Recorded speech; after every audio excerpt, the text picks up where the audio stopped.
Is posture simple or not? This video is for you if a lot of people tell you, oh, just sit up straight, stand up straighter. And then once you try to get into that position, it feels challenging, doesn't feel comfortable. And you're like, okay, why can't I just sit up straight? You keep trying, but then it feels like it's sort of stressing the body in a way you don't like. Welcome. My name is Georgine. I'm an online personal trainer and yoga instructor studying to become a physiotherapy technologist. Ultimately, my goal is to help you move better to feel better. So today's video, we're going to get into 4 different muscle groups that help support posture. So muscle group 1, deep neck flexors. Muscle group 2, the pecs. Muscle group 3, something called suboccipitals, levator scap, upper traps. And then muscle group 4, the mid traps and rhomboids.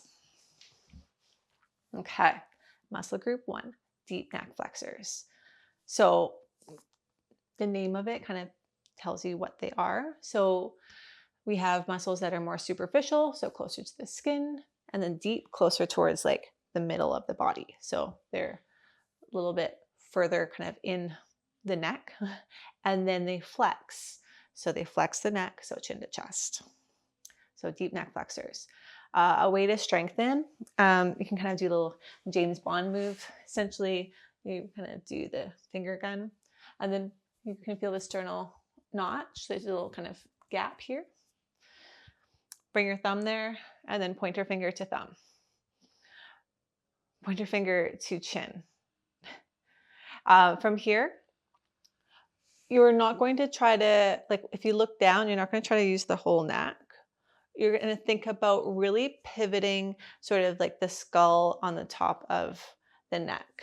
Okay. So it's really like keeping the head back and then just look down to try to see the tip of the finger and then back. So super subtle movement. You can do kind of 3 rounds of 10 for this guy. This is also something you can do on the back. I recommend getting used to doing it seated first. On the back's a little bit more complicated because you really want to think about just the skull pivoting versus lifting up the whole neck, because then that gets into different muscle groups. So give that one a try.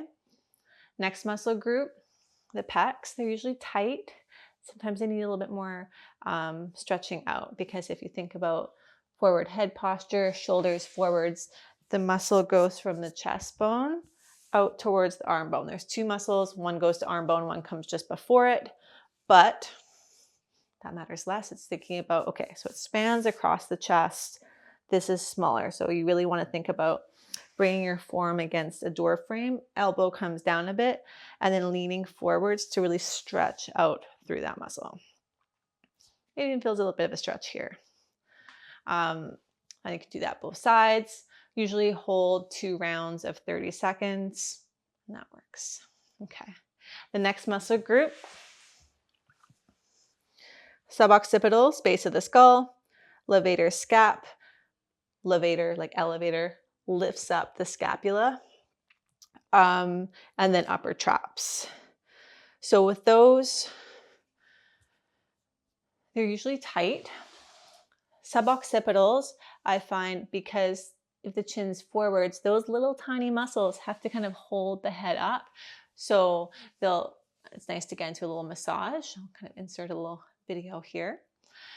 But then with the levator scap and the upper traps, I find it a little bit more complicated, because with these muscle groups, I like to use the resistance band to explain it.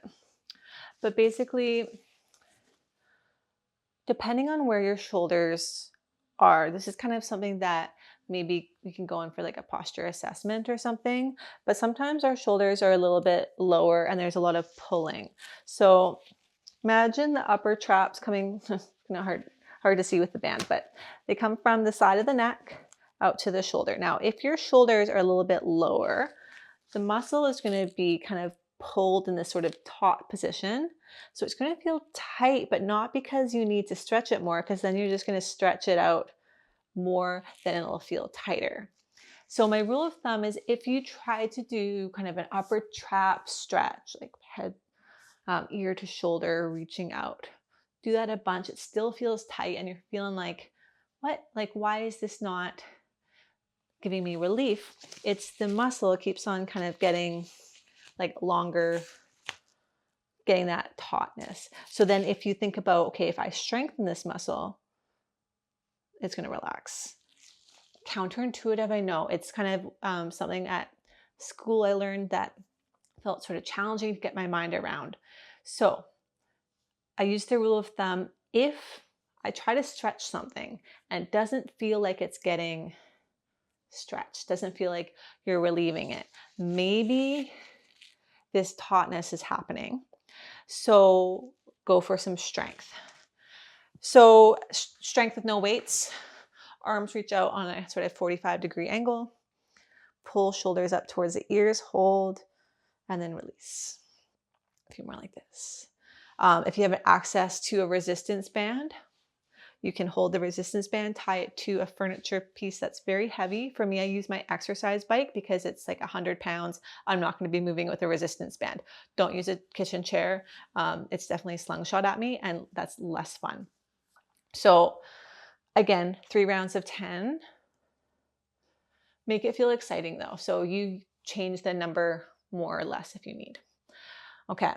Levator scap, so the lifting of the scapula. Arms stay closer in. You can hold weights. You can fill up some grocery bags and lift and lower. It's just with the upper traps, the way the fibers are going on that diagonal gets into those muscles.